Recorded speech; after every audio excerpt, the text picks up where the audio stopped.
yung usapan namin na dito kami magkikita. Tapos hindi naman siya nagre-reply sa akin ngayon. Ilang oras na.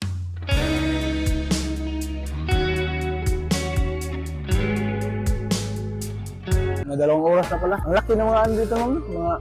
Ang laki ng dagat. Malaki yung dagat dito. Cardo nga pala, ma'am. Cardo. Ikaw si Elino.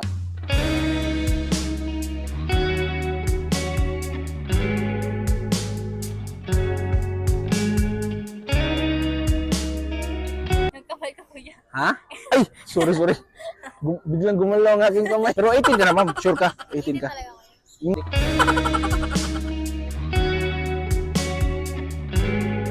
Kapag ano, ma'am, pupunta ako ng Pusok, ma'am, saan ako dadaan dito, ma'am? Sabi